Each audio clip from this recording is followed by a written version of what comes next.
ഇത് വിവേകാനന്ദ സ്വാമിയുടെ മാത്രമല്ല മറ്റു പല ആളുകളുടെയും ഒരു കാഴ്ചപ്പാടാണ്. അങ്ങനെയുള്ള ഈ ശാന്തി തീരത്തെ തേടിയും അന്വേഷിച്ചുമാണ് 16-ാം നൂറ്റാണ്ട് മുതൽ ലോകത്തിന്റെ പല ഭാഗങ്ങളിൽ നിന്നും ഇവിടേക്ക് വന്നത്. യഥാർത്ഥത്തിൽ ശങ്കരാചാര്യരുടെ കൃതികളെ കുറിച്ച് നമ്മൾ ഇന്ന് പറയുന്നുണ്ടെങ്കിൽ അതിന് നാം ബിഗ് സല്യൂട്ട് കൊടുക്കേണ്ടത് അന്ന് ഈ നാടിനെ തേടിയെത്തിയ, പടിഞ്ഞാറ് നിന്നും കിഴക്കിനെ തേടിയെത്തിയ അവരായിരുന്നു. അവരാണ് ശങ്കര വേദാന്തത്തിന്റെ മഹത്വം തിരിച്ചറിഞ്ഞത്. അവരാണ് കഥകളിയുടെയും കൂടിയാട്ടത്തിന്റെയും കൂത്തിന്റെയും മുടിയേറ്റിന്റെയും എല്ലാം മഹത്വം മനസ്സിലാക്കി എഴുതി ആ ഗ്രന്ഥങ്ങളെല്ലാം പ്രസിദ്ധീകരിച്ചത്. അപ്പോ ഇന്ന് നമുക്ക് 100-ലേറെ കൃതികൾ ആചാര്യസ്വാമികളുടേത് ലഭിക്കുന്നുണ്ട്. അങ്ങനെ ലഭിക്കുന്നതിന് കാരണം ഈ ജ്ഞാന കുതികളായിട്ടുള്ള വിജ്ഞാനികൾ നമ്മുടെ ഭാരതത്തിലേക്ക് വന്നതുകൊണ്ടാണ്. നമ്മുടെ നാട്ടുകാര് ചെയ്ത പണി എന്താണെന്ന് അറിയാമോ?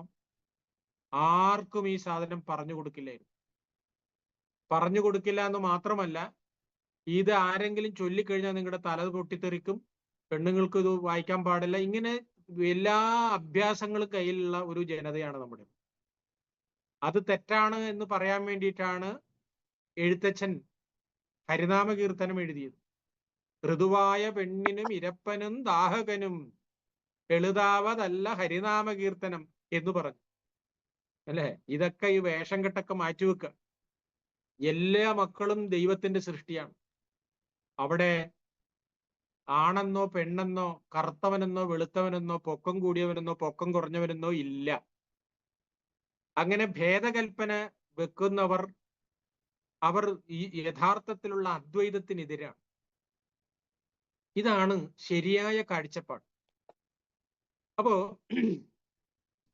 ഇങ്ങനെ മഹത്തായ സന്ദേശം നമ്മുടെ നാട്ടിൽ നിന്നാണ് പോയിട്ടുള്ളത്.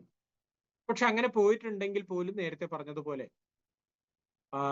വിപരീത ദിശയിൽ ചിന്തിക്കുന്നവർ കൂടിക്കൂടി വന്നു.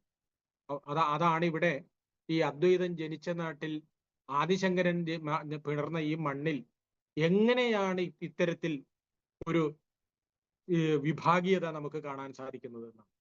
പക്ഷെ എന്നിട്ട് എന്ത് ചെയ്തെന്ന് വെച്ചാല്, ഞാൻ ശരീരമല്ല, മനസ്സല്ല, ബുദ്ധിയല്ല, ഞാൻ ഏതെങ്കിലും മതത്തിലോ ജാതിയിലോ പെട്ടതല്ല, ഞാൻ ശിവാനന്ദ സ്വരൂപമാണ്, ശിവാനന്ദ സ്വരൂപമാകുന്നു ഞാൻ എന്ന ഉദാത്തമായ ചിന്ത വെച്ചുകൊണ്ടിരുന്ന ശങ്കരാചാര്യസ്വാമികൾ ചണ്ടാളോസ്തു സതു ദ്വിജോസ്തു ഗുരുരി തേഷാം അനീഷാമമ എന്ന്, ചണ്ടാളനാവട്ടെ ദ്വിജനാവട്ടെ അറിവിന്റെ പൂർണ്ണതയുള്ളവൻ എൻ്റെ ഗുരുനാഥനാണ് എന്ന് പ്രഖ്യാപിച്ച ആ ആചാര്യസ്വാമികളെ നമ്മുടെ നാട്ടുകാരെല്ലാവരും കൂട്ടിച്ചേർന്നിട്ട് ഇയാളൊരു ജാതിഭ്രാന്തനാണെന്ന് എഴുതിത്തള്ളി. ഒരാളും പറഞ്ഞില്ല അയ്യോ അങ്ങനെയല്ല കേട്ടോ എന്ന് പറയാൻ ആരും തിരിഞ്ഞില്ല. 25 വർഷം ശങ്കരാചാര്യ ഭഗവത്പാദരുടെ നാമധേയത്തിലുള്ള ഒരു സർവകലാശാലയിൽ ജോലി ചെയ്ത ഞാൻ അവിടുത്തെ ഒരധ്യാപകനും പറഞ്ഞു കേട്ടിട്ടില്ല ആചാര്യസ്വാമികൾ നല്ലവനായിരുന്നു എന്ന്, നല്ല ഉപദേശം നൽകിയെന്ന് പറഞ്ഞേ കേട്ടിട്ടില്ല. ഇപ്പൊ അതേ ആശയം തന്നെയാണ് അവിടുത്തെ നാട്ടുകാർക്കും കൂടുതലുള്ളത്. പിന്നെ ഒറ്റക്കും തെറ്റൊക്കെ ആരെങ്കിലും ഒക്കെ ശങ്കരാചാര്യർ മഹാത്മാവനാണെന്ന് പറഞ്ഞെങ്കിൽ മാത്രമേ ഉള്ളൂ. പക്ഷെ ഇപ്പോഴും കേരളത്തിൽ നിന്ന് വെളിയിൽ നിന്ന് വരുന്ന ആളുകൾ കാലടിയിൽ എത്തിക്കഴിഞ്ഞാൽ അപാരമായ ഭാവതീവ്രതയോടുകൂടി അവർ ആ മണ്ണിനെ നമസ്കരിക്കാൻ സാധിക്കും. അവരോട് ചോദിച്ചു കഴിഞ്ഞാൽ അവർ പറയും, ഞാൻ ചെറിയ കുട്ടിയായിരുന്നപ്പോൾ എൻ്റെ മുത്തശ്ശി പറഞ്ഞിട്ടുണ്ട് ശങ്കരാചാര്യരെ മുതല പിടിച്ച കഥ. സന്യസിക്കണമെന്ന് ആഗ്രഹിച്ച കുട്ടി ശങ്കരൻ, ആ ശങ്കരൻ അമ്മയോട് അനുവാദം ചോദിച്ചുകൊണ്ട് അവിടുന്ന് കാലടിയായി കാലടിയിൽ നിന്നും നടന്ന് മധ്യപ്രദേശിലെ ഓങ്കാരേശ്വരത്തുള്ള നർമ്മദാ നദിയുടെ തീരത്ത് വസിച്ചിരുന്നതായ ഗോവിന്ദ ഭഗവത്പാദ ആചാര്യരെ സമീപിച്ചതും അങ്ങനെ ഭാരതം പരിക്രമം ചെയ്ത കഥയെല്ലാം എൻ്റെ മുത്തശ്ശി പറഞ്ഞിട്ടുണ്ട്. അന്ന് മുതലുള്ള ഒരു മോഹാണ് കാലടിയിലൊന്ന് പോണം എന്നുള്ളത്. ഇപ്പോഴും അന്യ സംസ്ഥാനത്തിൽ നിന്ന് വരുന്നവർക്ക് അങ്ങനെയാണ്. പക്ഷെ കാലടിയിലുള്ള ആർക്കെങ്കിലും, എറണാകുളം ജില്ലയിലുള്ള ആർക്കെങ്കിലും, ഈ എന്താ പറയുക, കേരളത്തിലുള്ളവരെ ആർക്കെങ്കിലും അങ്ങനെ ഒരു ഭാവം ഉള്ളതായിട്ട് ഞാൻ ഇന്നുവരെ കണ്ടിട്ടില്ല. അപ്പോ സാധാരണ പറയാറുണ്ട്, വിളക്ക് കത്തിച്ചാൽ ആ വിളക്കിന്റെ ചോട്ടില് ഇരുട്ടാണ് എന്ന് പറയാറുണ്ട്. അത് ആണ് എന്ന് പറഞ്ഞ് നമ്മൾ സമാധാനിക്കുകയാണ്. പക്ഷെ സത്യം അതല്ല. ശങ്കരാചാര്യര് മോശക്കാരനായി ചിത്രീകരിക്കേണ്ടത് ചിലരുടെ എല്ലാം ആവശ്യമാണ്. ഒന്ന് ആലോചിച്ചു നോക്കൂ, കേവലം 7 or 8 വയസ്സുണ്ടായ സമയത്ത് യാതൊരു തരത്തിലുള്ള തയ്യാറെടുപ്പുമില്ലാതെ അരയിൽ ഒറ്റ മുണ്ടെടുത്തുകൊണ്ട് അവിടെ നിന്ന് നടന്നു നീങ്ങുമ്പോൾ നെടുമ്പാശ്ശേരി വിമാനത്താവളമോ അങ്കമാലി റെയിൽവേ സ്റ്റേഷനോ മൊബൈൽ ഫോണോ ഒന്നുമില്ലായിരുന്നു. അങ്ങനെ ഒരു ജ്ഞാന കുതുകിയായ അദ്ദേഹം എത്ര കഷ്ടപ്പെട്ടിട്ടായിരിക്കണം അവിടെ എത്തുന്നത്. അങ്ങനെ അവിടെ എത്തി വേദവേദാംഗങ്ങളെല്ലാം പഠിച്ച് സത്യം, അപ്പോ പോകുന്ന വഴിക്ക് അദ്ദേഹത്തിന്റെ തല തന്നെ വെട്ടാൻ വേണ്ടി, കാരണം എന്റെ ദൈവം പ്രസാദിക്കണമെങ്കിൽ ബുദ്ധിയുള്ള ആളിന്റെ തല വേണം എന്ന നിലയിൽ മാറിയിരുന്ന ആ കാലഘട്ടത്തിൽ, നിന്റെ സന്തോഷത്തിന് എന്റെ തലയാണ് വേണമെങ്കിൽ പിടിച്ചോളൂ എന്ന് പറഞ്ഞുകൊണ്ട് തല കുനിച്ചു കൊടുക്കുന്നതാണ് രംഗം. പക്ഷെ അദ്ദേഹത്തിന്റെ ഒരു ശിഷ്യൻ രക്ഷിക്കുന്ന ആ കഥയൊക്കെ നിങ്ങൾക്കറിയാം. അപ്പൊ എന്താണല്ലോ അത് കാണിക്കുന്നത്? കഥയ്ക്ക് പിന്നിലുള്ള കാര്യം, ആ കാലത്ത് നരബലി പോലും ആരാധനയുടെ പേരിൽ നടന്നിരുന്നൊരു കാലമാണ്. അത്ര നല്ല കാലമായിരുന്നില്ല നമ്മുടെ. അങ്ങനെയാണ് ആചാര്യസ്വാമികൾ എന്താണ് ഇതിനൊരു വഴി? അതിന് വഴി ഭഗവത്ഗീതയ്ക്ക് ഭാഷ്യം ചമക്കുകയായിരുന്നു. ഗീതയിലാണ് ഭക്തിയെക്കുറിച്ചും കർമ്മത്തെക്കുറിച്ചും ജ്ഞാനത്തെക്കുറിച്ചും എല്ലാം പറയുന്നത്. അതിനെ വ്യക്തമായ രീതിയിൽ അതിനെ വ്യാഖ്യാനിച്ചു. ഭജഗോവിന്ദം ഭജഗോവിന്ദം ഗോവിന്ദം ഭജ മൂഢമതേ സംപ്രാപ്തേ സന്നിഹിതേ കാലെ നഹി നഹി രക്ഷതി ദുഗൃഞ്ഞുകരണേ എന്ന് പറഞ്ഞുകൊണ്ട് ഉപദേശിച്ചു. അതായത് ഈ ഗോവിന്ദനെ നീ ഭജിക്കൂ. ആരാണ് ഗോവിന്ദൻ? ഗോ എന്ന് പറഞ്ഞാൽ ഭൂമിയാണ്. ഈ ഭൂമിയെ പരിപാലിക്കുന്നവനെ നീ ഭജിക്കൂ. ഈ ഭൂമിയിലെ സർവ ചരാചരങ്ങളെയും നീ ഭജിക്കൂ, അവരെ സേവിക്കൂ. കാരണം പരസ്പരം ഭാവയന്ത ശ്രേയ പരമവാപ്സ്യത. നാം പ്രകൃതിയെ സ്നേഹിക്കുമ്പോൾ പ്രകൃതി നമ്മളെ സ്നേഹിക്കും. നാം പ്രകൃതിയെ കരുതലോടെ കാണുമ്പോൾ പ്രകൃതി നമ്മളെ കരുതലോട് കാണും. അപ്പൊ ഈ നിലയിൽ ഭജഗോവിന്ദം എന്ന് പറഞ്ഞാൽ ഈ ഭൂമിദേവിയെ ഉളവാക്കിയ ചൈതന്യത്തെ നീ ഭജിക്കൂ, അതുമായി നീ പങ്കുവെക്കൂ എന്നാണ് പറഞ്ഞത്. അദ്വൈതത്തിന്റെ ഏറ്റവും ടോപ്പാണ് ആ പറഞ്ഞ ഒരൊറ്റ വാക്യം. ഇപ്പൊ നമ്മളെല്ലാം വീട്ടില് നമ്മുടെ മുറ്റത്തുള്ള ചെടികളെ സ്നേഹിക്കുന്നു, നമ്മുടെ വീട്ടിലുള്ള വളർത്തുമൃഗങ്ങളെ സ്നേഹിക്കുന്നു. ആ സ്നേഹം വളർന്ന് നമ്മുടെ ചുറ്റുപാടുകളിലേക്ക് ഒഴുകണം. കാരണം സ്നേഹം കൊണ്ടാണ്, സ്നേഹ സാമ്രാജ്യത്തിലെ രാജാക്കന്മാരും രാജ്ഞികളുമായി നമ്മൾ മാറുമ്പോഴാണ് നാം ഉയർന്ന ബോധമുള്ളവരായി മാറുന്നത്. അപ്പോ അദ്വൈതം എന്ന് പറഞ്ഞാൽ, അറിവെന്ന് പറഞ്ഞാൽ അത് വലിയ വലിയ പുസ്തകങ്ങൾ കാണാപ്പാഠം പഠിക്കുന്നിടത്തല്ല. മറിച്ച് തിരുവള്ളുവര് പറയാറുണ്ട്, എപ്പൊരുൾ കേട്പത്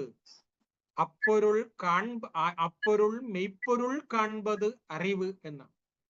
അതായത് നമ്മൾ എന്തെങ്കിലും ഒരു വസ്തു, ഒരു ജീവിയെ കാണുന്നു, അതിനെ കാണുമ്പോൾ അതിന്റെ ആത്മസത്തയെ അറിയാൻ ആരാണോ ശ്രമിക്കുന്നത് അവനാണ് അറിവാളി, അവനാണ് അറിവുടമയാർ എന്ന് പറയുന്നത്. അങ്ങനെയുള്ളതായ അറിവുള്ളവരാണ് വാസ്തവത്തിൽ നമുക്ക് വേണ്ടത്. അപ്പോ അദ്വൈതം ആവട്ടെ, മറ്റേത് പേരിട്ട് വിളിച്ചാലും ആ വിജ്ഞാനം അത് ചുറ്റിനെയും സ്നേഹിച്ച് സ്വന്തമാക്കുക എന്നതാണ്. നൻറിൻ പാൽ ഉയയ്പത് എന്ന് തമിഴിൽ പറയും. അതായത് നന്മകളിൽ ഏകാഗ്രത വെച്ചു പുലർത്തുക. നല്ലതുമുണ്ട്, കെട്ടതുമുണ്ട്. നാം നല്ലതിൽ ഏകാഗ്രത വെച്ചു പുലർത്തുമ്പോൾ, നല്ലത് കാണാൻ ശ്രമിക്കുമ്പോൾ, നല്ലത് കേൾക്കാൻ ശ്രമിക്കുമ്പോൾ നാം പറയുന്നത് നല്ലതായിരിക്കും. നമ്മുടെ കാഴ്ചകളെല്ലാം നല്ലതായി മാറും. അതുകൊണ്ട് ഒരു പ്രാർത്ഥന ചൊല്ലാറുണ്ട്, ഭദ്രം കർണേഭി ശൃണുയാമ ദേവാഹ ഭദ്രം പശ്യേമ അക്ഷഭിർയജത്ര എന്നാണ്. അപ്പൊ ഈ നിലയിൽ ഉള്ള അറിവാണ് യഥാർത്ഥത്തിൽ ഒരുവൻ അദ്വൈതത്തിലേക്ക് അടുക്കുന്ന അറിവെന്ന് പറയും. അദ്വൈതം എന്ന് പറഞ്ഞാൽ പിന്നെ അതും ഇതും എന്ന ആ വേർതിരിവേയില്ല. അതും ഇതുമല്ല, സദർത്ഥമല്ല, സച്ചിത് അമൃതോമിതി, മൃദുവായി മൃദുവായി അമരുന്ന ഒരു അവസ്ഥാവിശേഷമാണ്. അപ്പോ ഇതിന് ഇങ്ങനെയുള്ള ഒരു കാര്യത്തിന് വേണ്ടിയിട്ടാണ് വാസ്തവത്തിൽ മതങ്ങൾ ഉണ്ടായിട്ടുള്ളത്. അതുകൊണ്ടാണ് ഗുരുദേവൻ പറഞ്ഞത് പല മതസാരവും ഏകം. എല്ലാ മതത്തിന്റെയും ആത്യന്തികമായി ചിന്തിച്ചാൽ ഒന്നാണ്. അത് പാരാതെ, അത് ചിന്തിക്കാതെ ഉലകിലൊരാനയെ, ഈ ലോകത്തിൽ ആനയെ കണ്ടിട്ട് പൊട്ടന്മാര് തുമ്പിക്കൈയാണ് ആന, കൊമ്പാണ് ആന, വാലാണ് ആന എന്ന് പറഞ്ഞതുപോലെ എന്റെ ദൈവം മാത്രം ശരി, നിന്റെ ദൈവം തെറ്റ്, എന്റെ ദൈവം ഭയങ്കര ശക്തിമാനാണ്, നിന്റെ ദൈവം പൊട്ടനാണ് എന്ന് പറയുമ്പോൾ സംഘർഷം ഉടലെടുക്കും. ഈ ആശയമാണ് സ്വാമി വിവേകാനന്ദൻ ചിക്കാഗോ അഡ്രസ്സിന്റെ ഭാഗമായിട്ട് അവിടെ ചെന്ന് അവതരിപ്പിച്ചത്. ലോകം വാസ്തവത്തിൽ പിൻ ഡ്രോപ്പ് സൈലൻസ് ആയിരുന്നു. 5000-ലധികം ജനങ്ങൾ തിങ്ങിക്കൂടിയിരുന്നതായ ആ hall sisters and brothers of America എന്നൊരൊറ്റ സെന്റൻസ്. കാരണം അങ്ങനെ ഒന്നും അവര് കേട്ടിട്ടില്ല. പ്രിയപ്പെട്ട സഹോദരി സഹോദരന്മാരെ എന്ന വാക്ക് അവർക്കില്ല. Ladies and gentleman, boys and girls, അത്രേ ഉള്ളൂ. തികഞ്ഞ ഫോർമുലാണ്.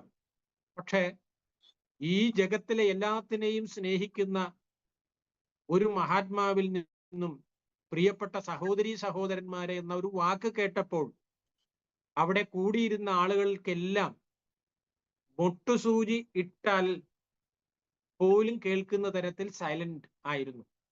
അതിന് കാരണം ആ തരത്തിലുള്ള പ്രാർത്ഥന, ലോകാഹ സമസ്താഹ സുഖിനോ ഭവന്തു എന്ന് നിരന്തരം പ്രാർത്ഥിച്ചുകൊണ്ടിരുന്നു ഒരു സന്യാസി ശ്രേഷ്ഠനാണ് അവിടെ ഈ കാര്യം പറയുന്നത്.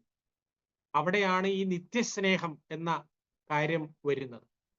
അപ്പൊ പറഞ്ഞു വരുന്നത്, നമ്മുടെ നാട്ടിൽ ആണ് വിലപിടിപ്പുള്ള ഈ അറിവ് ഉദയം ചെയ്തത്.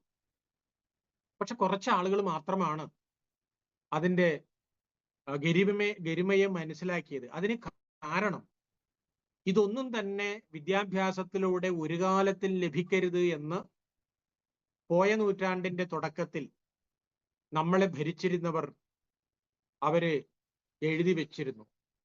ഞങ്ങൾ ഇവിടുന്ന് പോയാലും 200 വർഷങ്ങൾക്ക് ശേഷവും ഈ നാടിനെ വെറുക്കുന്നവർ, ഇവിടുത്തെ ആചാര്യന്മാരെ അവമതിപ്പോടെ കാണുന്നവർ ഉണ്ടായിരിക്കുമെന്ന് പറഞ്ഞുകൊണ്ടാണ് അവര് പോകുന്നത്. അപ്പൊ എത്ര ബുദ്ധിമാന്മാരായിരുന്നു അവര്. ഇന്നും അതുകൊണ്ട് തന്നെ നമ്മുടെ നാട്ടിലെ മെഡിക്കൽ സിസ്റ്റത്തെ കുറിച്ച്, നമ്മുടെ നാട്ടിലെ അഗ്രികൾച്ചറിനെ കുറിച്ച്, നമ്മുടെ നാട്ടിലെ ഫിലോസഫിയെയും സാഹിത്യത്തെയും കുറിച്ച് ഒന്ന് പറയുമ്പോൾ വലിയ ബുദ്ധിമുട്ടാണ്. പക്ഷെ ഇതേ കാര്യം സായിപ്പ് പറഞ്ഞു കഴിഞ്ഞാൽ നമുക്ക് ഭയങ്കര വിലയായി. യഥാർത്ഥത്തിൽ എല്ലാവരും യോഗ ചെയ്യാൻ തുടങ്ങിയത് ഐക്യരാഷ്ട്രസഭ ഡിക്ലെയർ ചെയ്തതിന് ശേഷമാണ്. അതിനു മുമ്പും സായിപ്പ് അത് ചെയ്യുന്നുണ്ടല്ലോ എന്ന് വിചാരിച്ച് ആണ് ഇവിടെയുള്ള ആളുകൾ തുടങ്ങിയത്. ഇപ്പോഴും അവര് ചെയ്യുന്ന ഗൗരവമൊന്നും നമ്മുടെ നാട്ടിലുള്ളവർക്ക് എല്ലാവർക്കും വന്നിട്ടില്ല. പക്ഷെ അവര് വളരെ ആത്മാർത്ഥമായാണ് ഇതിനെല്ലാം അപ്രോച്ച് ചെയ്യുന്നത്. ഇത് തന്നെയാണ് ഭഗവത്ഗീതയുടെ കാര്യം. ഭഗവത്ഗീത എന്താ പറയുക, ലോകത്തിൽ ഏറ്റവും കൂടുതൽ ട്രാൻസ്ലേറ്റ് ചെയ്യപ്പെട്ടിട്ടുള്ള 2ാമത്തെ കൃതിയാണ് ഭഗവത്ഗീത. ഈ കൃതി വായിക്കാൻ എനിക്ക് ആയുസ് തന്നല്ലോ എന്ന് പറഞ്ഞുകൊണ്ടൊരു ജർമ്മൻ തത്വചിന്തകൻ തുള്ളുന്ന ഒരു രംഗമുണ്ട്. ഇത്ര മഹത്തായ ഒരു കൃതി വായിക്കാൻ എനിക്ക് ഭഗവാൻ എന്താ പറയുക ആയുസ് തന്നു. ഈ ഭഗവത്ഗീത വായിക്കാനും കേൾക്കാൻ പോലും കഴിയാത്ത എത്രയെത്ര ഭാരതീയരുണ്ടെന്ന് ഓർക്കുമ്പോഴാണ് നമ്മുടെ ഒരു ഗതികേട് മനസ്സിലാവും. അപ്പോ യഥാർത്ഥത്തിൽ ഈ ഭാരതത്തിന്റെ അദ്വൈത ചിന്തയെ കൂടുതലും ഗൗരവത്തോടെ കാണുന്നത് മറ്റുള്ളവരാണ് എന്ന് പറഞ്ഞാൽ തെറ്റുണ്ടാവില്ല. ശങ്കരാചാര്യരുടെ കൃതികളെ സംബന്ധിച്ച് ഗൗരവത്തിൽ പഠിച്ച എത്ര പേരാണ് എന്റെ യൂണിവേഴ്സിറ്റി വന്നിട്ടുള്ളതെന്നറിയാം.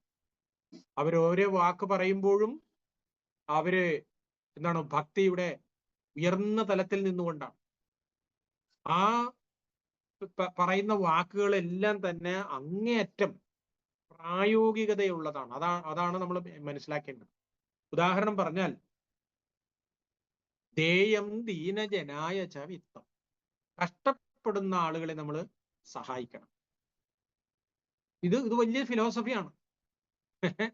നമുക്ക് മറ്റുള്ളവരെ സഹായിക്കണമെന്ന ഒരു മനസ്സുണ്ടാവണമെങ്കിൽ അത് എന്റെ ആളാണെന്നുള്ള തോന്നലുണ്ടാവും. അതിനാണ് ഈ പഠിപ്പുണ്ടാവുന്നത്. അതുപോലെ തന്നെയാണ് ആചാര്യസ്വാമികൾ പറഞ്ഞാണ് നമേ ജാതിഭേദാഹ, നമുക്ക് ജാതിഭേദങ്ങൾ ഒന്നുമില്ല കേട്ടോ എന്ന് പറഞ്ഞു.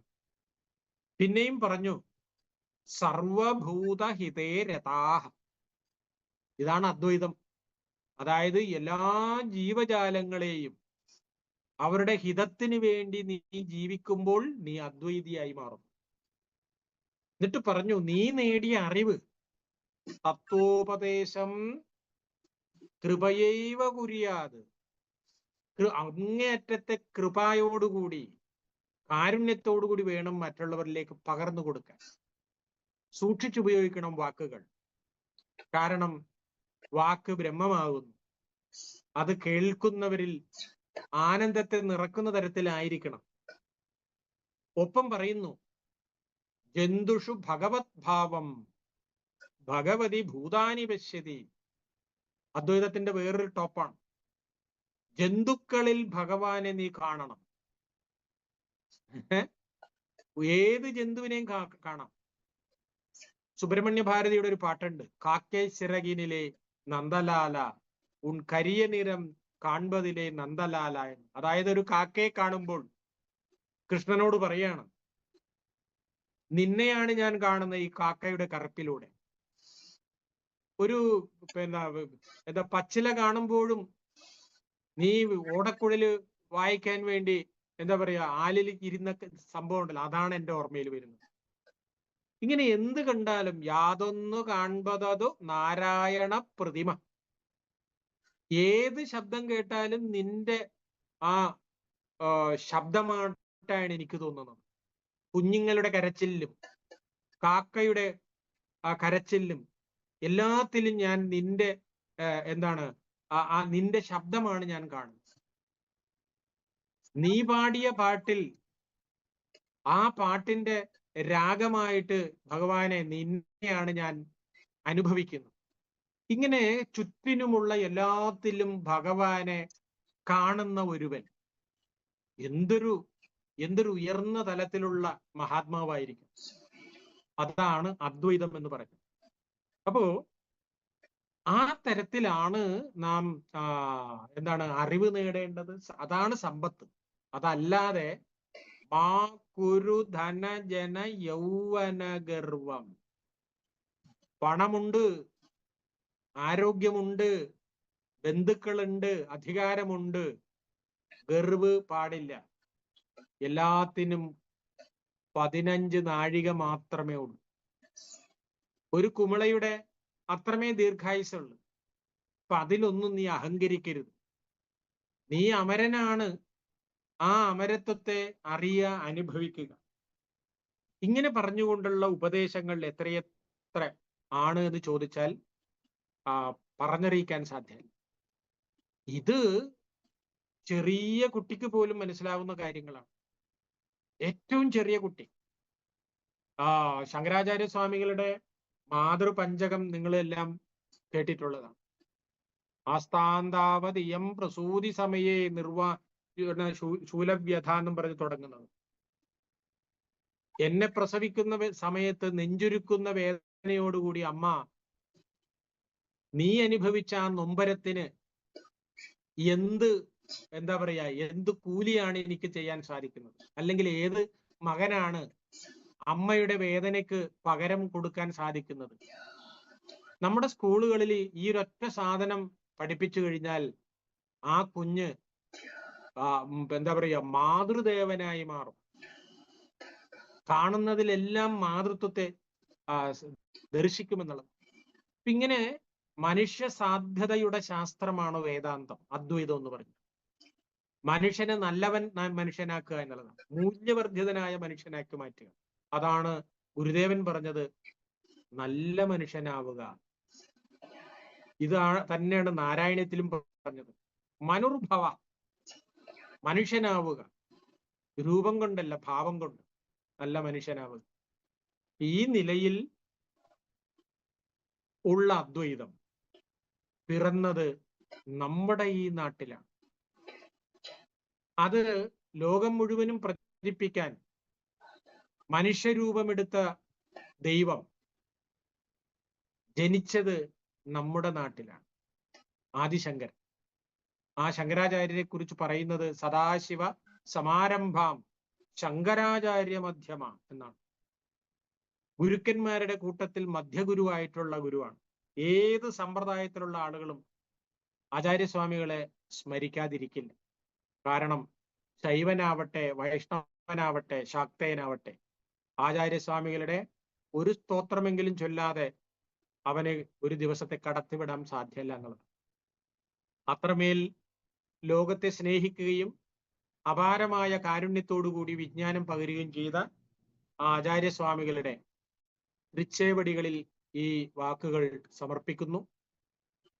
നിങ്ങൾക്ക് എന്തെങ്കിലും ചോദിക്കാനോ കൂട്ടിച്ചേർക്കാനോ ഉണ്ടെങ്കിൽ എനിക്ക് തോന്നുന്നു 10 മിനിറ്റ് അതിനുവേണ്ടി നമുക്ക് ഉപയോഗിക്കാം. നമസ്കാരം. ഹരി ഓം. ഹരി ഓം. ഹരി ഓം നടേശനണ്ണ, നന്ദി, നമസ്കാരം. ആർക്കെങ്കിലും സംശയം ഉണ്ടെങ്കിൽ ചോദിക്കാട്ടോ. ഹരി ഓം.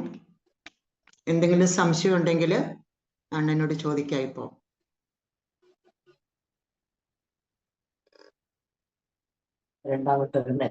അണ്ണ സെക്കൻഡ് ഗ്രന്ഥം ട്രാൻസ്ലേറ്റ് ചെയ്തു. അതിന്റെ ഫസ്റ്റ് ഗ്രന്ഥം ഏതായിരുന്നു?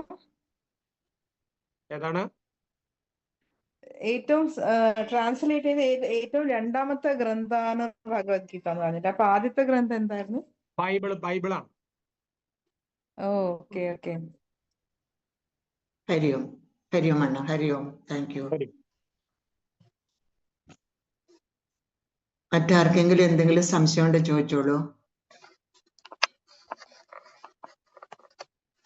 ഹരിയോമണ്ണ, ഈ കഥകളിലൊക്കെ ഇങ്ങനെ കേട്ടിട്ടുണ്ട്, ചണ്ടാളനെ മാറ്റി നിർത്തി ശങ്കരാചാര്യർ അന്ന്. ഞാനൊക്കെ ചെറുപ്പത്തിൽ അത് കേട്ടപ്പം അത് നമുക്കൊരു ഇതായിട്ട് തോന്നിയിട്ടുണ്ട്. ചോദിച്ചാളുടെ പേരെന്ന് പറയൂ. എന്റെ പേര് ലാലി. ലാലിയൊക്കെ നല്ല സാരിയെല്ലാം ഉടുത്ത് ട്രെയിനിൽ യാത്ര ചെയ്യുന്നു. ആ യാത്ര ചെയ്യുന്ന സമയത്ത് ഒരു വൃത്തിഹീനം ആയ, ഭയങ്കര വൃത്തികേടായിട്ടുള്ള വസ്ത്രം ധരിച്ച് ഒരു മനുഷ്യൻ അടുത്ത് വന്നിരിക്കുന്നു. അങ്ങനെ അടുത്ത് വന്നിരിക്കുമ്പോൾ സ്വാഭാവികമായിട്ടും നമ്മുടെ പ്രതികരണം മാറി നിൽക്കാൻ പറയും. അങ്ങനെ ആണ് ലോകത്തിലെ എല്ലാ മനുഷ്യരും ചെയ്യുന്നത്. അങ്ങോട്ട് മാറി നിൽക്ക്. കാരണം എന്താ വെച്ചാൽ അത് എന്താ പറയാ, നമ്മൾ ആകെ റെഡി ആയിട്ട് പോകുമ്പോൾ ഈ തരത്തിൽ വരുമ്പോൾ നമുക്ക് ഇഷ്ടം ഉണ്ടാവില്ല. ഇത് മാത്രമാണ് അവിടെ സംഭവിച്ചത്. ഒരു എന്താ പറയുക, പുലിത്തോല്, ഒരു ആനത്തോലൊക്കെ ഉടുത്ത് മഹാവൃത്തികേടായിട്ടുള്ള ഒരു ചണ്ടാളൻ വരുമ്പോൾ ഉയർന്ന അറിവ് എത്ര മേലുണ്ട് എങ്കിൽ പോലും നമ്മൾ മാറാൻ പറഞ്ഞിരിക്കും. പക്ഷേ അടുത്ത പോയിന്റാണ് അപസര മാറിപ്പോകൂ എന്ന് പറയുമ്പോൾ ഈ കേട്ട ആള് പറഞ്ഞത് എന്താണ് മാറേണ്ടത്, ശരീരമാണോ ആത്മാവാണോ? ആ മറുചോദ്യം ചോദിച്ചപ്പോൾ അദ്ദേഹത്തിൽ ഉണ്ടായിരുന്ന ആ ഭേദചിന്ത പോയി എന്നാണ്.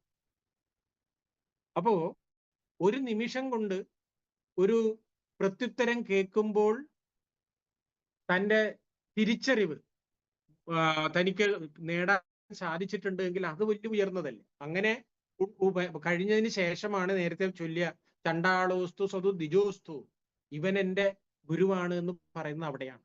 അപ്പൊ പറഞ്ഞു വരുന്നത് ഈ കൃതിയുടെ ഒരു പശ്ചാത്തലമാണ് പറയുന്നത്. ആ പശ്ചാത്തലത്തിൽ ആ തനിക്ക് കുറച്ച് കൂടി ഉണ്ടായിരുന്നതായ ഞാനെന്ന ബോധം അത് ഇല്ലാതാകുന്ന രംഗമാണ് യഥാർത്ഥത്തിൽ അവിടെ ആവിഷ്കരിക്കുന്നത്. അപ്പോൾ അത് തീർച്ചയായിട്ടും ആചാര്യസ്വാമികളുടെ മഹത്വത്തെയാണ് കാണിക്കുന്നത് എന്ന് കൂടി ഓർക്കണം.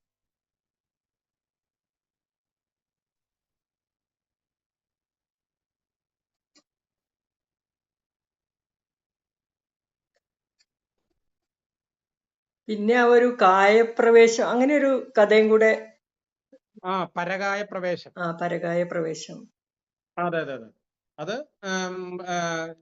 ഇതെല്ലാം തന്നെ ഓർക്കേണ്ടത്, ഇത് നമ്മള് ഈ കഥയിൽ ചോദ്യമില്ല എന്നൊരു സംഭവമുണ്ട്. അതായത് തനിക്കറിയാൻ പറ്റാത്തൊരു കാര്യം അതാ ഏത് വിധത്തിലാണെങ്കിലും അറിയുന്നതിന് വേണ്ടിയിട്ട് പരകായ പ്രവേശം പോലും നടത്തി അത് അറിയുന്നു. അത്രമേൽ അറിവിന് അത്രമേൽ പ്രാധാന്യം കൊടുത്തു എന്നാണ് നമ്മൾ അതിൽ നിന്ന് മനസ്സിലാവേണ്ടത്. ഒരു പക്ഷെ കൂടുവിട്ട് കൂടുമാറുന്ന ഒരു വിദ്യ അവർക്കെല്ലാം അറിയാമായിരുന്നിരിക്കും. അങ്ങനെ ഉണ്ട്. ഇന്നും പാരാസൈക്കോളജിയിൽ അത്തരത്തിലുള്ള ചില പരീക്ഷണങ്ങളൊക്കെ നടക്കാറുണ്ട്. റഷ്യയിലും അതുപോലുള്ള രാജ്യങ്ങളിലെല്ലാം അത്തരത്തിലുള്ള പഠനങ്ങളും അത്തരത്തിലുള്ള പരീക്ഷണങ്ങളും എല്ലാം ഇപ്പോഴും നടക്കുന്നുണ്ട്. അപ്പൊ അതൊക്കെ അസംഭവം എന്ന് പറഞ്ഞ് തള്ളാനിട്ട് പറ്റുകയില്ല നമുക്ക്. അതാണ്. അണ്ണാ, നമ്മുടെ വീട്ടില് പിള്ളേരൊക്കെ ഇപ്പൊ ഇങ്ങനെ ഓരോ തത്വങ്ങൾ പറയുമ്പോൾ ഒന്നും വിശ്വസിക്കുന്നില്ല. അവര് പറയും നമ്മളുടെ ഇതെല്ലാം വെറും കഥകളാണ്, മിത്താണ്, അങ്ങനെയൊക്കെ. അപ്പൊ അവരോട് എങ്ങനെ നമ്മൾ ഇപ്പൊ പറഞ്ഞു ബൈബിളാണ് ഏറ്റവും കൂടുതൽ. അത് എത്ര കാലമായി ബൈബിൾ ഇത്രയും സ്പ്രെഡ് ആയതും നമ്മളെ ഭഗവത്ഗീത എന്തുകൊണ്ട് അത്രയ്ക്ക് സ്പ്രെഡ് ആയില്ല? അതിന് 2-3 കാര്യങ്ങളുണ്ട്. ഒന്ന്, നമുക്കറിയാവുന്നതുപോലെ നമ്മുടെ നാട്ടിൽ തൊട്ടുകൂടാത്തവരും തീണ്ടിക്കൂടാത്തവരും തുടങ്ങിയ അനാചാരം നിലനിന്നിരുന്ന കാലം. ആ കാലത്ത് ഇതിനെല്ലാം മോചനം ഞങ്ങൾ ചെയ്യാം എന്ന് പറഞ്ഞുകൊണ്ട് വിദേശ ഭരണാധികാരികൾ ഇവിടെ വരുന്നു. അങ്ങനെ വരികയും അവര് ബീഫ് ബ്രാൻഡി ബൈബിൾ, ബി ത്രയങ്ങൾ എന്നാ പറയുന്നത്, ഇത് മൂന്നും പുരോഗമനത്തിന്റെ ഒരു മാർഗം. അപ്പൊ അതുകൊണ്ട് ആണുങ്ങളായി കഴിഞ്ഞാൽ കുറച്ച് ബ്രാൻഡി എല്ലാം കഴിക്കണം. ആ നിലയിലേക്കുള്ള ഒരു കൾച്ചർ പതുക്കെ പതുക്കെ കൊണ്ടുവരുന്നു. 1835 മെക്കാളെ എന്ന് പറയുന്ന സായിപ്പ് ഈ വിദ്യാഭ്യാസം ഇവിടെ കൊണ്ടുവരുന്നത്. അവര് കൊണ്ടുവന്ന് ആദ്യം തന്നെ ചെയ്തതെന്ന് വെച്ചാല് ഇന്ത്യക്കാർക്ക് ഒരിക്കലും ഇന്ത്യക്കാരുടെ ഒരു ഗ്രന്ഥത്തോട് അഭിമാനം ഉണ്ടാവാൻ പാടില്ല. അതിനനുസരിച്ചുള്ള വിദ്യാഭ്യാസമാണ് അന്ന് മുതൽ തുടങ്ങിയത്. അതുകൊണ്ട് ഇന്ന് ഏറ്റവും ഉയർന്ന വിദ്യാഭ്യാസം ലഭിക്കുന്ന ആള് ബേസിക്കലി നമ്മുടെ നാടിനെതിരായിരിക്കും. അതിനൊരു ഏറ്റവും ഉദാഹരണമാണ് ഇപ്പൊ നമ്മുടെ വലിയ നീതിന്യായം ഒക്കെ ചെയ്യുന്ന ആളുകളാണ് സുപ്രീം കോടതിയിലൊക്കെ ഇരിക്കുന്ന ജഡ്ജിമാര്. അവർ മിക്കവാറും വിധിക്കുന്ന വിധികള് നമ്മുടെ രാജ്യത്തിനെതിരായിരിക്കും.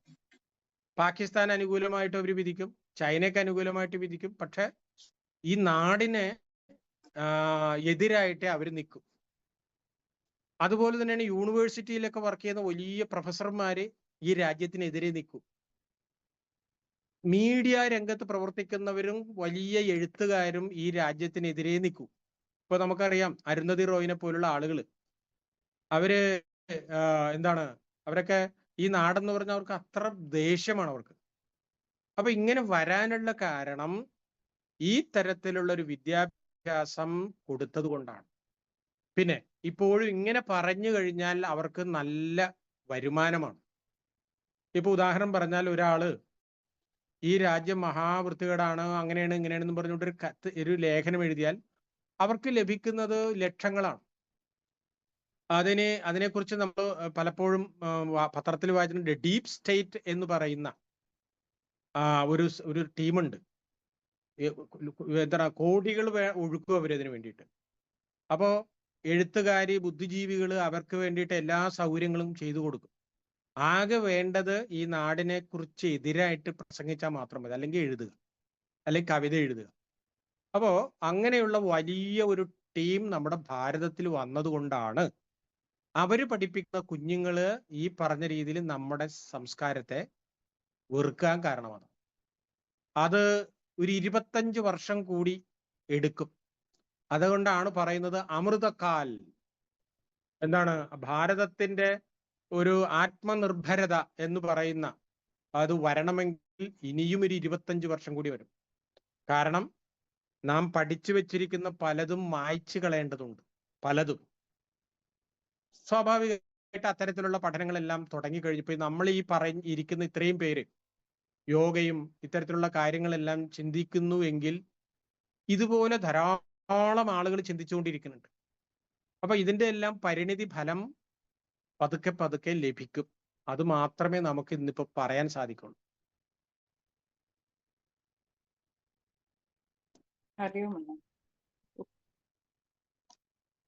ഹരിയോമണ്ണ, അണ്ണൻ പറഞ്ഞത് സത്യമാണ്. അടിയൊഴുക്കുകൾ നന്നായിട്ടുണ്ട്, പക്ഷെ പുറത്തേക്ക് വന്ന് അതറിയാവുന്നവരാണ് അത്രയും എതിർക്കുന്നതും. അതുകൊണ്ടാണ് അത്ര ശക്തമായിട്ടുള്ള എതിർപ്പ് വരുന്നത്. അതെ അതെ. ഇപ്പോ ഈ സുപ്രീം കോടതിയുടെ ഒരു വിധി, അതായത് ഒരു പെൺകുട്ടിയെ ഒരാൾ ബലാത്സംഗം ചെയ്തു. പഞ്ചാബ് ഹരിയാന ഹൈക്കോടതിയിൽ കേസ് വന്നു. അപ്പൊ ബലാത്സംഗം ചെയ്ത ആ പ്രതിയെ ശിക്ഷിച്ചില്ല. പക്ഷെ ബാലാവകാശ കമ്മീഷൻ അതിനെതിരായിട്ട് കേസ് കൊടുത്തു. കേസ് കൊടുത്തപ്പോ അവര് പറഞ്ഞു ബലാത്സംഗം ചെയ്ത ആൾ മുസ്ലിമാണ്, മുസ്ലിം ലോ ആണ് പിന്നെ ഇതിന് പ്രയോഗിക്കേണ്ടത്, ഇത് ഇന്ത്യൻ ഭരണഘടനയല്ല, അതുകൊണ്ട് അയാൾ കുറ്റക്കാരനല്ല എന്ന് പറഞ്ഞുകൊണ്ട് വിധിച്ചത് സുപ്രീം കോടതിയാണ്. അപ്പൊ ഒന്ന് ആലോചിച്ച് നോക്കൂ, നമ്മുടെ നാട് ഇപ്പോഴും മതത്തിന്റെ തീക്ഷ്ണതയിലാണ്. അതിനെ പ്രൊട്ടക്ട് ചെയ്യുന്നത് ഈ പറഞ്ഞ വലിയ ജഡ്ജിമാരെന്ന് പറയുന്ന ആളുകളാണ്. അതുപോലെ തന്നെയാണ് ഈ ഇന്ത്യയുടെ ഭരണഘടന അനുസരിച്ച് ആൺകുട്ടിക്ക് 21 വയസ്സും പെൺകുട്ടിക്ക് 18 വയസ്സുമാണ് വിവാഹപ്രായം. ഈ കേസ് സുപ്രീം കോടതിക്ക് പറയുന്നുണ്ടെങ്കിൽ മുസ്ലിങ്ങൾക്ക് അങ്ങനെയൊന്നുമില്ല. അവർക്ക് എപ്പോഴാണോ ഞങ്ങൾ പ്രായപൂർത്തിയായി എന്ന് പറഞ്ഞാൽ അവർക്ക് അപ്പ വിവാഹം കഴിക്കാം. ഇന്നും നമ്മുടെ നാട്ടിലെ മലപ്പുറം, കോഴിക്കോട് തുടങ്ങിയ സ്ഥലങ്ങളിൽ ഇപ്പോഴും നടക്കുന്നുണ്ട്. ഉത്തർപ്രദേശിൽ അങ്ങനെ എല്ലാ സ്ഥലത്തും നടക്കുന്നുണ്ട്. അത് തെറ്റാണെന്ന് ആരെങ്കിലും പറഞ്ഞാൽ അവൻ പെട്ടുപോകും. മാത്രമല്ല, ഇത് തെറ്റാണ്, ഇന്ത്യൻ ഭരണഘടനയ്ക്ക് എതിരാണെന്ന് പറഞ്ഞുകൊണ്ട് സുപ്രീം കോടതി ചെല്ലുന്നവൻ അപകടത്തിൽപ്പെടും. അതുകൊണ്ടാണ് നേരത്തെ പറഞ്ഞത്, നാം പഠിച്ച കള്ളന്മാരാണ് നമ്മുടെ പല സ്ഥലങ്ങളിലും ഇരിക്കുന്നത്. അവർ എങ്ങനെയാണ് ഈ രാജ്യത്തിനെതിരായി ഇപ്പൊ കണ്ടില്ലേ, ശബരിമലയില് 30 കിലോ സ്വർണം അടിച്ചു മാറ്റിയിട്ട് എന്തെല്ലാം ന്യായങ്ങളാണ് പറയുന്നത്. ഭഗവാന്റെ സ്വത്ത് അടിച്ചു മാറ്റി. അപ്പൊ ഇവരെ ഇപ്പൊ കേസുമായിട്ട് ആരെങ്കിലും പോയി കഴിഞ്ഞാൽ ഇവരെ ഈ അടിച്ചു മാറ്റിയവരെ പ്രൊട്ടക്ട് ചെയ്യുകയും കേസ് കൊടുക്കണമെന്ന ആളെ പിടിച്ചകത്തിടുകയും ചെയ്യും സുപ്രീം കോടതി. അതാണ് വരാൻ പോകുന്നത്. അപ്പോ അതുകൊണ്ടാണ് നമ്മുടെ നാട്ടിൽ ഈ അക്രമങ്ങളെല്ലാം പെരുകുന്നത്. ഈ കുറ്റം ചെയ്തവരെ ശിക്ഷിച്ചു നോക്കുക, കഴിഞ്ഞു, അപ്പൊ അന്ന് കഴിയും. പക്ഷെ അങ്ങനെ നമുക്ക് നടക്കുന്നില്ല. പോലീസുകാര് അതുപോലെ എല്ലാ സംവിധാനങ്ങളും ഈ എപ്പോഴും ഇരയുടെ കൂട്ടത്തിലല്ല നിൽക്കുന്നത്, വേട്ടക്കാരന്റെ കൂട്ടത്തിലാണ് നിൽക്കുന്നത്. അപ്പൊ അങ്ങനെ ഒരു കൾച്ചറിലാണ് അത്. ആ കൾച്ചർ വരാനും കൃത്യമായിട്ട് പലതരത്തിലുള്ള സിസ്റ്റം ഇവിടെ വർക്ക് ചെയ്യുന്നുണ്ട്. വോക്കിസം എന്ന് പറയുന്ന ഒരു സംഭവം ഒരുപക്ഷെ നിങ്ങൾ കേട്ട് കാണും. വോക്കിസം. ഈ വോക്കിസത്തിന്റെ പിടിയിലാണ് ഭാരതത്തിലെ യുവതലമുറ. അതുകൊണ്ടാണ് മദ്യം, മയക്കുമരുന്നിന് അടിമകളാണ് മോർ ദാൻ 65% യങ്സ്റ്റേഴ്സ്. പല സ്കൂളുകളും അവിടെ മനോഹരമായ പേരില് മയക്കുമരുന്നിൽ നിന്നൊക്കെ രക്ഷ നേടുന്നതിന് വേണ്ടിയുള്ള പദ്ധതികളൊക്കെ ആവിഷ്കരിക്കുന്നുണ്ട്. അതൊക്കെ ശരിയാണ്. പക്ഷേ വിദ്യാർത്ഥികൾ ഇനി അഡിക്റ്റായി മാറുകയാണ്. അത് ഇനിയിപ്പോ കൂടാൻ പോവുകയാണ്. കാരണം മദ്യം ഇപ്പോ ഔട്ട്ലെറ്റിൽ നിന്ന് കിട്ടുള്ളൂ. ഇനി മുതല് അത് മൊബൈൽ ഫോണിലൂടെ ഓൺലൈനിൽ കിട്ടും, സ്വിഗ്ഗിയിൽ കിട്ടണത് പോലെ കിട്ടും. അപ്പൊ അങ്ങനെ വരികയാണെങ്കിൽ ഇനിയിപ്പോ ഉള്ള സ്ത്രീകൾ കൂടി കുടിക്കാൻ തുടങ്ങും എന്നതാണ്. കാരണം നമ്മളെ കുടിപ്പിച്ച് നശിപ്പിക്കേണ്ടത് അമേരിക്ക പോലുള്ള രാജ്യങ്ങളുടെ ആവശ്യമാണ്. കാരണം നാം സാമ്പത്തികമായി ഇപ്പൊ 4ാം പൊസിഷനിലെത്തി, 3-ലെത്തും. സൈനിക ശക്തിയിൽ നമ്മൾ വളരെ വളരെ സ്ട്രോങ് ആണ്. ഇത് ആരെ ഭയപ്പെടുത്തുന്നു എന്ന് ചോദിച്ചു കഴിഞ്ഞാൽ വൻകിട രാഷ്ട്രങ്ങളാണ്. അപ്പൊ അതുകൊണ്ട് അവരെന്ത് ചോദിച്ചാൽ ഇവിടെയുള്ള ആളുകളെ വിലക്കെടുക്കും. അതാണ് ഇപ്പൊ നടന്നുകൊണ്ടിരിക്കുന്നത്. ഇതിനെയൊക്കെ കൂടി അറിഞ്ഞു വേണം നാം നമ്മുടെ പ്രവർത്തനത്തിൽ ഏർപ്പെടുന്നതിന് വേണ്ടി. ഏത് വിധത്തിൽ പ്രവർത്തിച്ചാൽ നമുക്കൊരു പരിഹാരം കണ്ടെത്താവുന്നതാണ് അണ്ണന്റെ ഉപദേശം? നമ്മളിപ്പോ അടിസ്ഥാനപരമായി ചില കാര്യങ്ങൾ ചെയ്തു തുടങ്ങിയിട്ടുണ്ട്. അതായത് യൂറോ സെൻട്രിക് ആയിട്ടുള്ള എഡ്യൂക്കേഷന് പകരം ഭാരതത്തിന്റെ വിജ്ഞാനത്തിന്റെ അടിസ്ഥാനത്തിലുള്ള വിദ്യാഭ്യാസം ഇൻട്രൊഡ്യൂസ് ചെയ്ത് തുടങ്ങിയിട്ടുണ്ട്. ഇന്ത്യൻ ഭാഷകൾ പഠിപ്പിക്കുന്നതിന് വേണ്ടിയിട്ടുള്ള സംവിധാനം അതും തുടങ്ങിയിട്ടുണ്ട്. ഇങ്ങനെ അതുപോലെ നമ്മുടെ ശാസ്ത്രങ്ങള്, നമ്മുടെ ആയുർവേദം, വാസ്തുവിദ്യ, ഇതെല്ലാം നമ്മുടെ ജനജീവിതത്തിലേക്ക് കൊണ്ടുവരുന്നതിന് വേണ്ടിയുള്ള പരിശ്രമമുണ്ട്. ഇന്ന് സർക്കാർ തലത്തിൽ അത്തരത്തിലുള്ള പല പരിപാടി തുടങ്ങി വെച്ചിട്ടുണ്ട്. ബഡ്ജറ്ററി പ്രൊവിഷൻ ഉണ്ട്. പക്ഷെ ജനങ്ങൾ അത് ഏറ്റെടുക്കുന്നില്ല. ഇതാണ് എന്റെ സംഭവം. അതിന് ഒരു കൃത്യമായൊരു ഉദാഹരണം, 100 കണക്കിന് ഉദാഹരണങ്ങൾ, ഒരു ഉദാഹരണം പറയാം. ഈ അടുത്ത് ഐ ലവ് മുഹമ്മദ് എന്ന് പറഞ്ഞുകൊണ്ട് വലിയൊരു പ്രശ്നം ഉണ്ടാക്കി. പ്രശ്നം ഉണ്ടാക്കുക എന്ന് പറഞ്ഞാൽ വെറുതെ അവർക്ക് തോന്നി ഐ ലവ് മുഹമ്മദ് എന്ന് പറഞ്ഞിട്ട് അവിടെ കാണുന്നതൊക്കെ തല്ലിപ്പൊളിച്ചു കളയുക, അത്തരത്തിലുള്ള പരിപാടിയാണ്. ഇത് തെറ്റാണെന്ന് എല്ലാവർക്കും അറിയാം. ഇത് തെറ്റാണ് എന്ന് പറഞ്ഞുകൊണ്ട് അതുപോലൊരു കൂട്ടമോ അല്ലെങ്കിൽ അത്തരത്തിലുള്ള ജനങ്ങൾ സംഘടിച്ചോ ഇല്ല. അപ്പോൾ ആക്രമിക്കുന്ന ആളുകള് അവർ പരസ്യമായി രംഗത്ത് വരികയും എന്നാൽ അത് തെറ്റാണെന്ന് പറയുന്ന ഒരു സംവിധാനം നമ്മുടെ രാജ്യത്ത് ഇപ്പോഴും വരുന്നില്ല. അങ്ങനെയുള്ളതൊക്കെയാണ് ഇപ്പൊ നിലനിൽക്കുക. പക്ഷെ അത് കാലക്രമത്തിൽ മാറും. അതിന് ഏറ്റവും നല്ല ഉദാഹരണമാണ് ജമ്മു കാശ്മീരിലെ യുവാക്കളുടെ മെയിൻ ജോലി എന്തായിരുന്നു ചോദിച്ചാൽ നമ്മുടെ ഇന്ത്യൻ പട്ടാളക്കാരെ കല്ലെറിയുക എന്നുള്ളതായിരുന്നു. അങ്ങനെ കല്ലെറിഞ്ഞു കഴിഞ്ഞാൽ തിരിച്ചൊന്നും ചെയ്യരുത് എന്നായിരുന്നു നേരത്തെ ഉണ്ടായിരുന്ന സർക്കാരുകൾ പറഞ്ഞുകൊണ്ടിരുന്നത്. ഇന്നിപ്പോ അതല്ല, എറിഞ്ഞവന്റെ കൈ പുറകിലേക്ക് വെച്ച് കെട്ടിയിട്ട് അവനെ ജീപ്പിന്റെ മുമ്പിൽ വെച്ച് കെട്ടിയിട്ട് നാട്ടുകാരോടെല്ലാം കാണിച്ചിട്ട് പറഞ്ഞു, മേലിൽ ഇത്തരത്തിലുള്ള പരിപാടി കാണിച്ചാൽ നിന്റെ എല്ലാം കൈ കാണില്ല എന്ന് പറഞ്ഞു. പലരെ കൈ തല്ലുപിടിക്കുകയും ചെയ്തിട്ടുണ്ട്. ഇന്ന് ഒരൊറ്റ പട്ടാളക്കാരനെ കല്ലെടുത്ത് എറിയില്ല എന്ന് മാത്രമല്ല, കൈ പോലും ഓങ്ങില്ല. അതുപോലെ തന്നെയാണ് ഉറി, ജമ്മു കാശ്മീർ, ശ്രീനഗർ തുടങ്ങിയ സ്ഥലങ്ങളില് ഈ പടക്കം, വിഷുവിന് പടക്കം പൊട്ടിക്കണ പോലെയായിരുന്നു ബോംബ്. ഇന്നിപ്പോ അതില്ല. കുറെ കാലത്തിന് ശേഷമാണ് പഹൽഗാമിൽ അവര് നമ്മുടെ 26 പേരെ കൊന്നത്. പക്ഷെ അതിന് കൃത്യമായ പകരം പുലിയുടെ മടയിൽ പോയി സർവവും നശിപ്പിച്ചിട്ട് നമുക്ക് തിരിച്ചു പോരാൻ സാധിച്ചു എന്ന് മാത്രമല്ല, അമേരിക്ക പറഞ്ഞിട്ട് പോലും നമ്മൾ കേട്ടില്ല. അത് കാണിക്കുന്നത് നാം സൈനിക ശക്തിയില് നാം പ്രബലരാണ് എന്ന് തന്നെയാണ് കാണിക്കുന്നത്. അപ്പൊ ഇത് കാണിക്കുന്നത് നമ്മള് ഇന്ത്യ അതിന്റെ എല്ലാ പ്രൗഢിയോടും കൂടി, എല്ലാ ശക്തിയോടും കൂടി എഴുന്നേറ്റ് കഴിഞ്ഞിരിക്കുന്നു. നടക്കാൻ തുടങ്ങിയുള്ള എഴുന്നേറ്റിരിക്കുന്നു. നാം ഒരിക്കലും അയൽ രാജ്യങ്ങളെ ഒരിക്കലും ഉപദ്രവിച്ചിട്ടില്ല. ലോകത്തിനെ നശിപ്പിക്കാൻ നമ്മൾ ശ്രമിച്ചിട്ടില്ല. കൊറോണ വന്നപ്പോൾ പോലും നമ്മൾ ഉണ്ടാക്കിയ വാക്സിൻ പകുതി നമ്മുടെ നാട്ടിൽ കൊടുത്തിട്ട് ബാക്കി പകുതി മുഴുവനും മറ്റ് രാജ്യങ്ങൾക്കാണ് അയച്ചു കൊടുത്തത്. കാരണം ആണ് ഭാരതം. അപ്പൊ ആ നിലയിൽ ഇന്ത്യ എന്നതൊരു സ്റ്റെബിലിറ്റി ഉള്ള ഒരു രാജ്യമാണ്, വിശ്വസിക്കാൻ കൊള്ളുന്ന ഒരു രാജ്യമാണ്. ഇന്ന ഭാവന ഇന്ന് ലോകത്തിലെ ലോകരാഷ്ട്രങ്ങൾക്കിടയിൽ വന്നിട്ടുണ്ട്. അതുകൊണ്ടാണ് ഇന്ത്യൻ പ്രധാനമന്ത്രിയുടെ കൂട്ടത്തിൽ നിന്ന് സെൽഫി എടുക്കാൻ വേണ്ടിയിട്ട് ഇവരെല്ലാം മത്സരിക്കുന്നതിന്റെ കാരണം അതാണ്. കാരണം ശക്തനെ എന്നും ബഹുമാനിക്കും. ഇതുപോലെ നമ്മുടെ സംസ്കാരവും ഈ തരത്തിൽ നമ്മൾ പിടിക്കും. ആ തരത്തിലേക്ക് ഉറപ്പായിട്ട് പിടിക്കുമെന്നുള്ള കാര്യത്തിൽ സംശയമില്ല. അതിൽ ഏറ്റവും കൂടുതൽ രാജ്യത്തിന് വിരുദ്ധമായ ചിന്തയുള്ള സംസ്ഥാനം ഒന്ന് കേരളവും മറ്റൊന്ന് തമിഴ്നാടുമാണ്. മറ്റു സ്ഥലങ്ങളെല്ലാം മാറിക്കൊണ്ടിരിക്കുകയാണ്, യാതൊരു സംശയമില്ല. ഇവിടെയും മാറും, വലിയ താമസമില്ലാതെ ഇവിടെയും മാറും.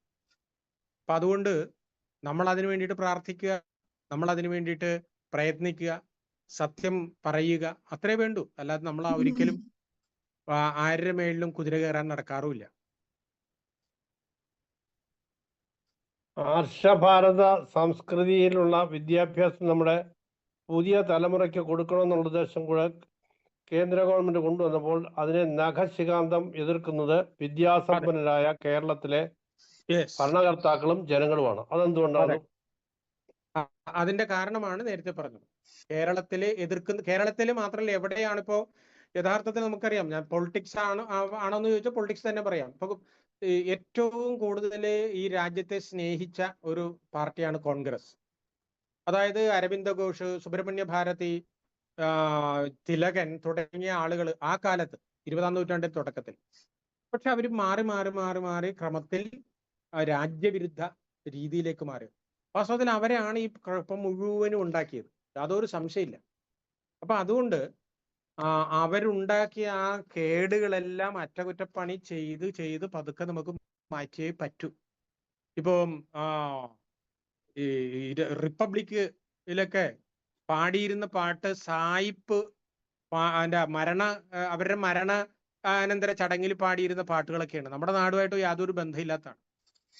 അതൊക്കെ മാറ്റി അങ്ങനെ കൊളോണിയൽ എന്താ പറയാ സംഭവങ്ങളെല്ലാം മാറ്റിക്കൊണ്ടിരിക്കുകയാണ്. ഡീകോളനൈസേഷൻ എന്ന് പറയുന്ന ഒരു പ്രോസസ് വളരെ കൃത്യമായിട്ട് നടക്കുന്നുണ്ട്. അതിന്റെ ഭാഗമായിട്ടാണ് ഭാരതീയ ന്യായ സംഹിത, ഭാരതീയ ശിക്ഷ, ഭാരതീയ ഭാഷ, ഇങ്ങനെ കുറെ കാര്യങ്ങൾ ഹോംവർക്ക് ആയിട്ട് നടന്നുകൊണ്ടിരിക്കുന്നത്. അതാണ് ഉറപ്പായിട്ട് വരും. അത് നല്ല നാളേക്ക് വേണ്ടിയിട്ട് നമുക്ക് പ്രതീക്ഷിച്ചുകൊണ്ട് നമുക്ക് തീർച്ചയായിട്ടും ഹരിയോം അണ്ണ, താങ്ക് യു സോ മച്ച്. എത്ര നല്ല വിവരം തന്നതിന്. ഹരിയോം.